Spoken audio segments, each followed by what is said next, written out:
My friends, if you are struggling with ED, just know that you are not alone. Millions around the world struggle to keep their glider up for more than just a few moments. Thankfully, all that is required of you is that you hit that like and subscribe button and watch this video all the way to the end to magically improve your performance in bed to ground handling. Okay, definitely not magically, because it's going to require a lot of practice, patience, and consistency to actually see this important skill improve. The whole goal is to become as natural looking and feeling in the air as birds. And the only way this happens is if we build a really close relationship with our wing and have an understanding of her that is like an extension of our own bodies. The best pilots I know with thousands of hours of flying still kite their gliders religiously because they understand the importance of this skill. With this being said, guys, let's go get better at it. So with cell openings at the leading edge of our glider and a trailing edge that's stitched shut, we have a wing that pressurizes with ram air, giving our once floppy tarp thing mass and a lifting airfoil shape. For flight to happen, however, and for this ram air to do its job, the wing needs airspeed. And for most gliders, this is right around 6 miles per hour. And all of the glider lines coming from the wing connect at a single point, U. And that point needs to stay underneath that glider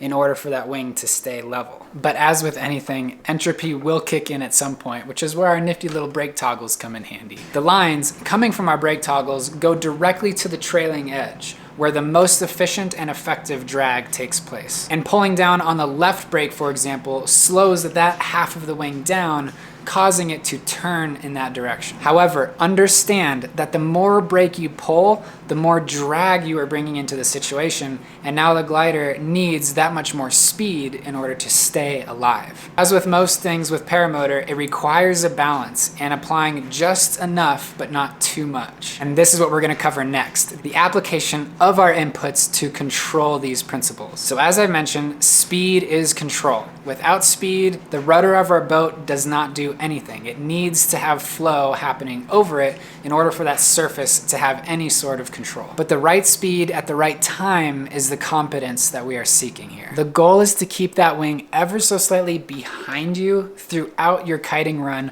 while maintaining even constant pressure on those lines running up to the wing. And this requires us to tune into the harness to feel what those telephone wires in the form of glider lines are actually communicating to us. As an example, if we were to feel sudden tension on those lines and our body kind of goes lightweight on the ground, this means that our wing is about to surge forward, overfly us, and then do a front tuck. Our hands with the brake toggles are also very effective at surge control, where in unison, they actually control the wing's speed. With your hands up, there is no drag in that trailing edge, and the wing is now flying at its trim speed, where any amount of brake pressure is slowing it down from this trim speed. So along with slowing our stride, we should be applying brake pressure to keep that wing from shooting forward. But if we are a little late to that party and that front tuck is already occurring, we need to bury those brakes down to our pockets to encourage those cell openings that are now tucked to reopen again, reinflate, and keep our glider upwards, preventing our $4,000 handmade piece of art from going into the blender. So again, with our feet generating airspeed and our hands fine-tuning the glider speed, we can find the balance between these two, the fine-tuned dance, if you will, and keep that glider in its happy place. Again, ever so slightly behind us. So this is the first half of control. Now let's talk about the yaw and roll, the part that really frustrates most pilots in keeping that glider from falling off to one side. As I mentioned before, all those glider lines are coming down to a single point, and that point needs to stay underneath that glider in order to maintain pendular stability. This controls the roll axis of our glider. And the other thing that we can be doing simultaneously is applying brake pressure on the high side.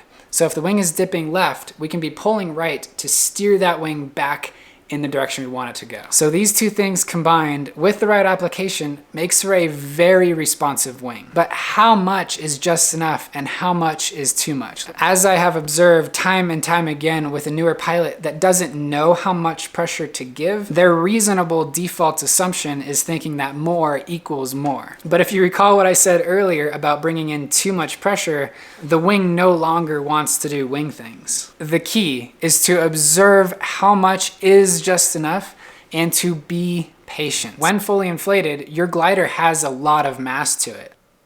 which means it takes force over time in order to get it to move. And the lighter your wings are, the less snappy and responsive your wing is going to be. Physics. Okay, so now that we know the principles and the application of those principles, let's talk about some good habits to build to kite in a more successful manner. My first point here is something that I've mentioned in many of my other videos, and that is that visualization will make the process so much more efficient, smooth, and less frustrating. So just before you inflate, take a second and with your mind's eye, visualize some scenarios and watch yourself move through these scenarios appropriately. How are you going to respond? What are the actions you're going to take? How is it going to feel in the harness? And what is it going to look like and feel like to get that wing back over your head and under control?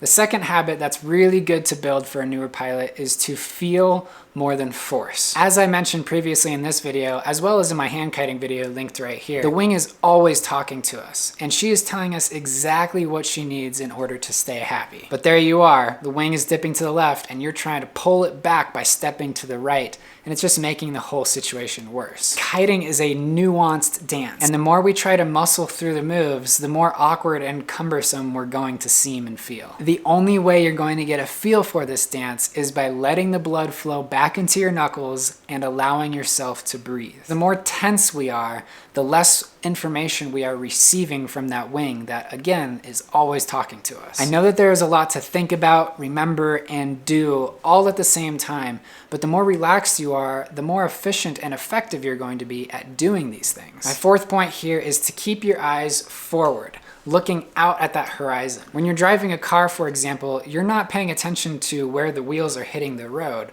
or even 4 feet in front of the car, because this leads you to react suddenly and twitchy to the ever-changing road in front of you. This is a very similar effect for kiting or launching a paramotor. The more you keep your eyes forward, the more grounded and solid you'll end up feeling. And if we're constantly checking our wing, that's a big stimulation to our brain, and it's saturating us way more than it needs to. The fifth habit I recommend building is to have fun while you're kiting. Regardless of how much you suck at it, if you're not having fun, you're doing something wrong. So take a break, get some water, consider the fact that what you're doing is practicing flying. What other pilot gets to practice their craft in such an awesome way? If this video has been helpful to you, I hope you'll hop over to my Patreon page where you can help support future content just like this. I have big goals of making this channel the go-to for continued education in our sport, to help both professionalize and raise the standard of the paramotor reputation. There is a ways to go, don't get me wrong, but your help, along with these people who have already joined this cause, would get this channel so much closer to serving this purpose. Thank you so much for tuning in. I would love to get your thoughts as well as any critical feedback in the comments below. Don't forget to hit that like and subscribe button so that more people that need to will see this video. If you're looking to improve your hand kiting skills, which is a very useful technique,